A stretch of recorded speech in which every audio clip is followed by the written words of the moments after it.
Hi students, good morning. So students, in today's class we continue with our topic Mughal history. तो Mughals में students अब तक हम औरंगज़ेब के बारे में पढ़ चुके हैं. Now we discuss about later Mughal phase. तो स्टूडेंट्स अभी तक हमने पढ़ा था कि औरंगज़ेब के बाद मुगल्स का डिक्लाइन शुरू हो गया. Decline in the sense students, जैसे औरंगज़ेब की डेथ के बाद उसका बेटा बनता है next ruler Bahadur Shah first. Bahadur Shah first का टाइम पीरियड कितना था? 1707 से 1712, 1707 से लेके 1712. बहादुर शाह फर्स्ट उसका टाइटल था, उसका ओरिजिनल नेम क्या था? मुअज्जम. ठीक है जी. बहादुर शाह जो है उसको नाम दिया गया था और उसको कुछ और नाम से भी जाना जाता है. उसको क्या टाइटल दिया था? शाह आलम फर्स्ट भी कहते थे और शाह बेखबर भी कहते थे. शाह बेखबर का मतलब है स्टूडेंट्स की लाइक एक ऐसा राजा जिसके टाइम पीरियड में उसके राजपाट में क्या चल रहा है क्या नहीं चल रहा, जिसे कुछ पता ही नहीं, जिसे कुछ पता नहीं कि हमने कौन सी अपनी पॉलिसीज़ बनानी है अपने लाइक मुग़ल एम्पायर को बढ़ाने के लिए, एक्सटेंड करने के लिए. तो इस तरीके से इसका नाम जो था शाह बेखबर था. और सबसे बड़ा पॉइंट यहीं पे ही फेज़ आ जाता है डिक्लाइन का. लास्ट टाइम हमने पढ़ा था कि कैसे मनसबदारी सिस्टम कारण बनता है. और स्टूडेंट्स ये टाइम पीरियड ऐसा होता है कि जब बहुत बड़े लेवल पे औरंगज़ेब की डेथ के बाद जो इंडिया में और कई जगह पे छोटे छोटे प्रोविंसेस के ऐसे इंडिपेंडेंट रूलर थे, उन्होंने अपने आप को इंडिपेंडेंटली डिक्लेयर कर दिया था कि अब हम अपनी स्टेट को खुद चलाएंगे. ठीक है. तो ये सबसे बड़ा पॉइंट है. Next is Jahandar Shah. So next ruler था जहांदार शाह. इसका टाइम पीरियड था 1712 से 1713. सिर्फ एक साल के लिए बनता है. इसने क्या काम किया था? एबोलिश जजिया. जो जजिया सिस्टम था, जो जजिया कानून था, उसको इसने हटा दिया था. ठीक है. हमने लास्ट टाइम पढ़ा था कि जो जजिया टैक्स है नॉन मुस्लिम्स को पे करना पड़ता है, तो ये टैक्स जहांदार शाह ने हटा दिया था. ठीक है जी. फिर उसके बाद नेक्स्ट रूलर बनता है फारूक शेर. फारूक शेर का टाइम पीरियड था 1713 से 1719 के बीच में. और students, Farooq Sher ascended the throne with the help of Syed brothers. ठीक है जी. सैयद ब्रदर्स की हेल्प से फारूक शेर अगला राजा बनता है. सैयद ब्रदर कौन थे? आप कह सकते हो उस टाइम के किंग मेकर, जो मतलब कि ताजपोशी करवाते हैं फारूक शेर की, इसको किंग बनाने में हेल्प करते हैं आफ्टर जहांदार शाह. और स्टूडेंट्स, फारूक शेर एक ऐसा रूलर था जिसके टाइम पे जो बहुत बड़ा सिख लीडर बंदा सिंह बहादुर, ठीक है, जिनका नाम माधव दास और लक्ष्मण दास भी था. ठीक है जी. तो उनको एग्जीक्यूट किया था. ठीक है जी. किसने? फारूक शेर ने. तो फारूक शेर की जो मुग़ल आर्मी थी वो क्या करती है, वो आप कह सकते हो कि धोखे से बंदा बहादुर को कैप्चर कर लेते हैं और फिर दिल्ली में उनको एग्जीक्यूट कर देते हैं. इंपॉर्टेंट पॉइंट है. ठीक है. तो आई होप आपको ये इंपॉर्टेंट पॉइंट समझ में आ गए होंगे. ठीक है students. So next important ruler का नेम नोट कर लो. नेक्स्ट वन इज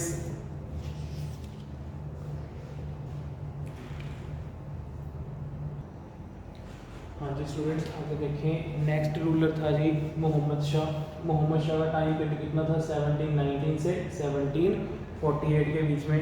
तो जो मोहम्मद शाह था ये रूलर, इसको मोहम्मद शाह रंगीला भी कहते थे. मोहम्मद शाह रंगीला. ठीक है. इसके टाइम पे स्टूडेंट्स 1738-39 में इंडिया पे नादिर शाह ने अटैक किया था. ठीक है. नादिर शाह एक बहुत बड़ा अफगान आप कह सकते हो रूलर था. ठीक है. और नादिर शाह ने इतना बड़ा अटैक किया कि वो इंडिया से तख्ते ताउस जो मुगल्स ने अपने लिए बनवाया था, ठीक है, पीकॉक थ्रोन, ठीक है, एक सिंहासन था जिस पर पीकॉक बना हुआ था और डायमंड लगे हुए थे पीकॉक के ऊपर. ठीक है. और कोहिनूर डायमंड इंडिया से लेकर चला गया था. इसके अलावा और भी बहुत सारे विलेजेस को, प्रोविंसेस को लूट के इंडिया से जाता है. ठीक है जी. सो जो मोहम्मद शाह रंगीला था इसको कोई फ़र्क नहीं पड़ता.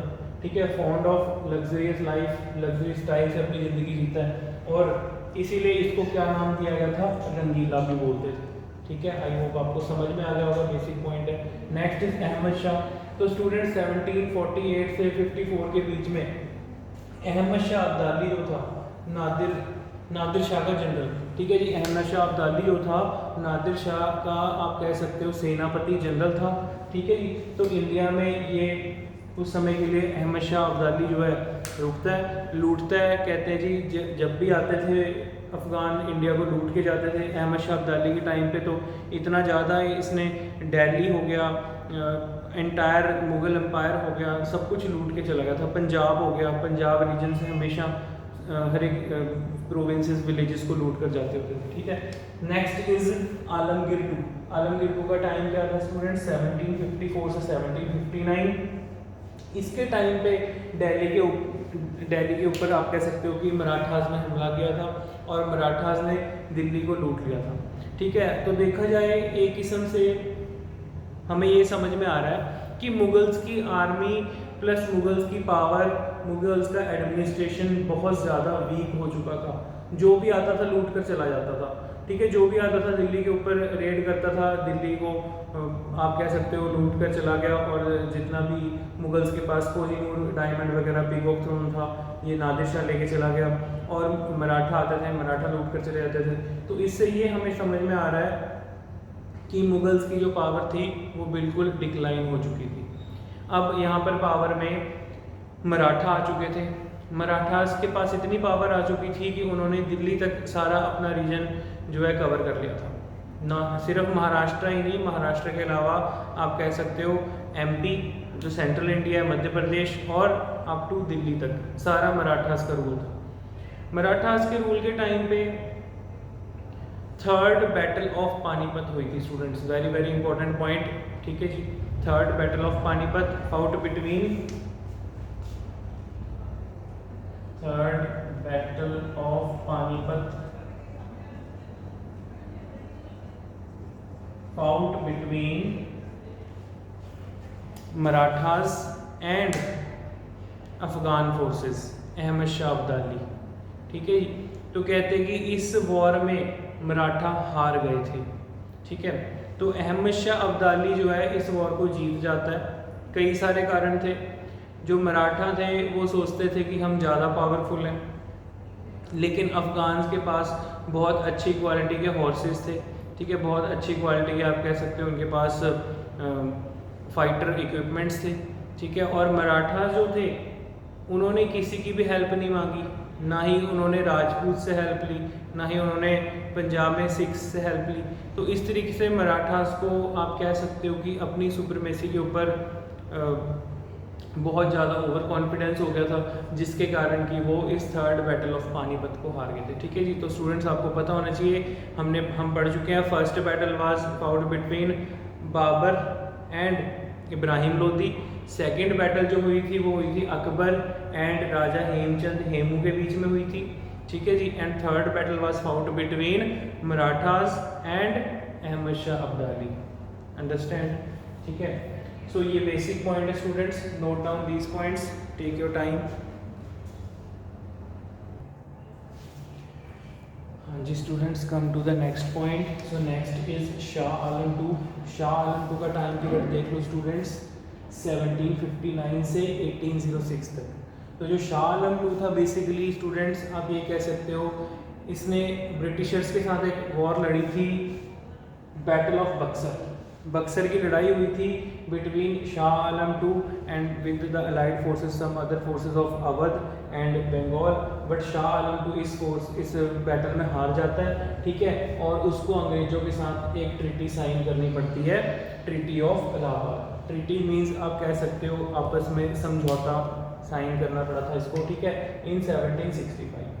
तो जिसके बाद की ईस्ट इंडिया कंपनी को कुछ राइट्स आप कह सकते हो दीवानी राइट्स जो है प्रोवाइड कर दिए गए थे। मींस कि अब ईस्ट इंडिया कंपनी जो है सारा रेवेन्यू खुद कलेक्ट करेगी, ठीक है। इनके पास कोई पावर ही नहीं बचेगी, क्लियर।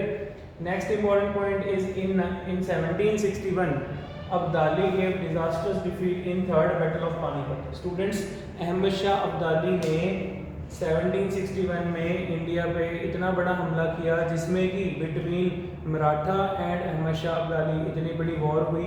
उस बैटल में इवन कि जो मुगल्स थे उन्होंने पार्टिसिपेट नहीं किया था, ठीक है, मतलब वो इतनी बड़ी बैटल थी बिटवीन मराठा एंड अफगान्स कि इस बैटल में जस्ट मुगल जो है वो साइड पे खड़े होकर देख रहे हैं बैटल को, ठीक है। और फिर भी दिल्ली का इतना बड़ा नुकसान हो गया था, लगभग इतनी ज़्यादा आप कह सकते हो दिल्ली को तोड़ फोड़, इतना ज़्यादा नुकसान और इतना ज़्यादा लूट के ले गए जो अफगान्स थे, ठीक है जी। और इस बैटल को अहमद शाह अब्दाली जीत जाता है और मराठा हार जाते हैं। देन स्टूडेंट्स इसके बाद नेक्स्ट एक रूलर आया था अकबर टू, ठीक है जी। इसको फर्स्ट जो आपने पढ़ा था ग्रेटर मुगल्स, उस वाले अकबर से कंपेयर मत करना, ये ग्रेटर मुगल का एक शासक था अकबर टू, ठीक है जी। सेकंड इसलिए पढ़ा है क्योंकि अकबर ऑलरेडी एक पहले आ चुका था, सेकंड इसलिए इसको टाइटल दे दिया अकबर टू, ठीक है जी।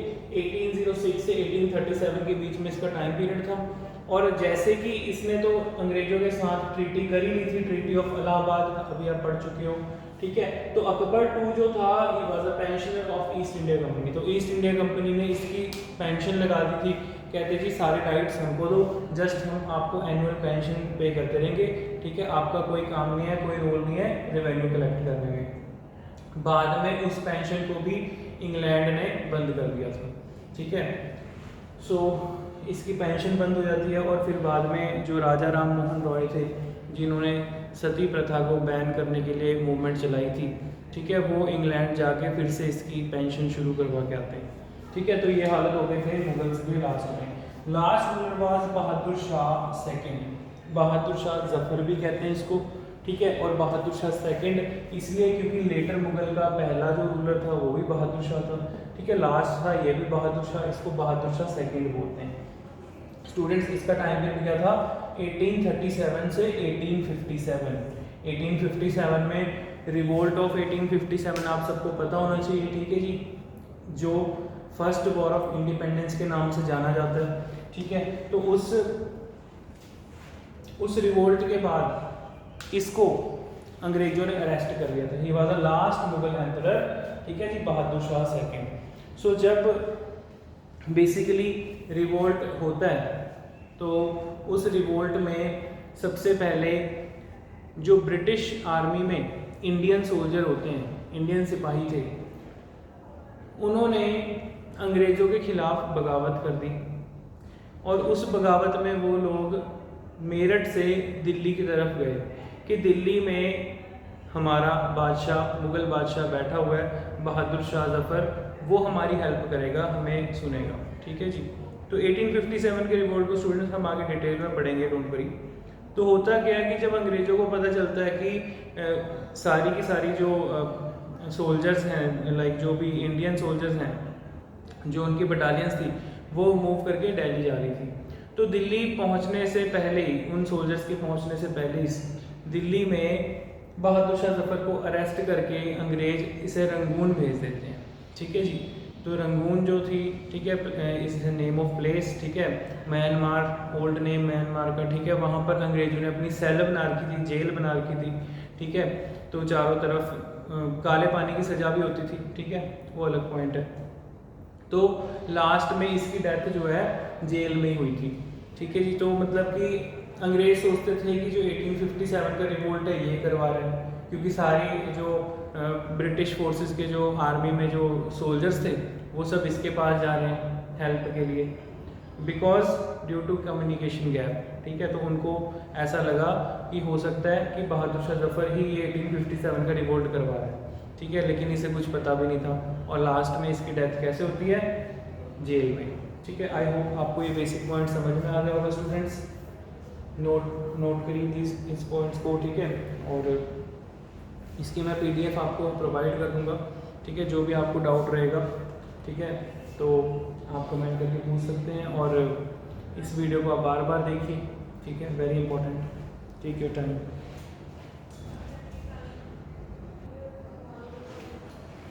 हाँ जी students, now come to the next point. आगे है हमारे पास बुक्स एंड ऑथर्स, ठीक है। तो मुगल्स में से कुछ ऐसे क्वेश्चन पूछे जाते हैं कि जो उनकी फेमस बुक्स एंड ऑथर हैं, ठीक है। जैसे कि ये क्वेश्चन बहुत बार पूछा गया, तुझके बाबरी किसने लिखी है।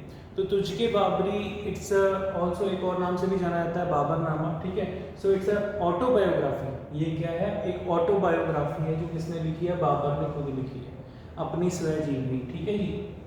हुमायूं नामा, स्टूडेंट्स नामा मीन्स ऑटोबायोग्राफी, ठीक है, ये नामा मतलब किसी की जीवनी। हुमायूं नामा, हुमायूं की कहानी, ठीक है जी। नामा मीन्स उसकी जीवनी, ठीक है जी। किसने लिखी है? गुलबदन बेगम ने। गुलबदन बेगम कौन थी? सिस्टर ऑफ हुमायूं, ठीक है जी, हुमायूं की सिस्टर ने लिखी है हुमायूं नामा, ठीक है। अकबर नामा मतलब अकबर की जीवनी। अकबर नामा जो है वो किसने लिखी है? अबुल फजल।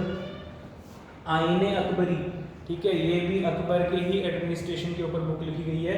किसने लिखी है? अबुल फजल, जो उसके ही दरबार में बहुत बड़ा फेमस उसका कोर्ट पोएट भी था, ठीक है, ये दरबारी था उसका बहुत बड़ा। नेक्स्ट इज सिरे अकबर। सिरे अकबर किसने लिखी है? दारा शिकोह ने। स्टूडेंट्स सिरे अकबर क्या है? It's a Urdu translation of Upanishad.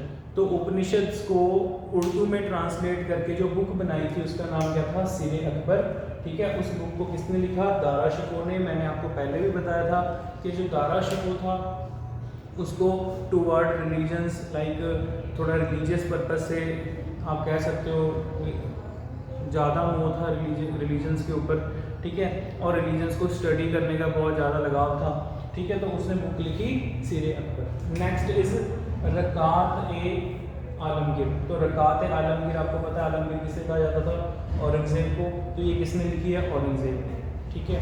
तो आई होप स्टूडेंट्स आपको ये सारे इंपॉर्टेंट बुक्स के नेम पता होने चाहिए, ठीक है। एग्जाम में बहुत बार क्वेश्चन पूछा गया है। गुलबदन बेगम कौन थी? हुमायूं की सिस्टर थी। कौन सी बुक लिखी थी? हुमायूं नामा। बाबर ने कौन सी लिखी? तुझके बाबरी, ठीक है, इसको एक और नाम से भी जाना जाता है, बाबर नामा, ठीक है, तुझके बाबरी, और आप कह सकते हो बाबर नामा। तो ये बेसिक पॉइंट आपको पता होना चाहिए स्टूडेंट्स, ये आप नोट कर लो, इम्पोर्टेंट है, ठीक है जान। आई होप स्टूडेंट्स अब आपको ये चीज़ें क्लियर होंगी, ठीक है। तो बहुत बार जो चीज़ें हम पढ़ चुके हैं वैसे क्वेश्चन एग्ज़ाम में पूछे जाते हैं, तो आपको ये सारी PDF फॉर्मेट में फाइल प्रोवाइड करूँगा, ठीक है। आपने इन वीडियोज़ को बार बार देखना है, ठीक है स्टूडेंट्स। आपको लाइक इतनी ये चीज़ें पता होनी चाहिए कि आपको एग्ज़ाम में 1% का भी सोचना ना पड़े कि किसका आंसर क्या है, ठीक है। बहुत बार क्वेश्चन आ जाते हैं लाइक मैथ द कॉलम वाले, ठीक है, ऊपर से शफल करके आपको एग्जांपल्स दे दी जाएंगी, ठीक है। तो ऐसे क्वेश्चन पेपर में पूछे जाते हैं। तो आई होप स्टूडेंट्स आपको ये सारी चीज़ें क्लियर हो गई होंगी आज के सेशन में, ठीक है। So now we end of the session, ठीक है। आप रिवाइज करते रहें, ओके, थैंक यू।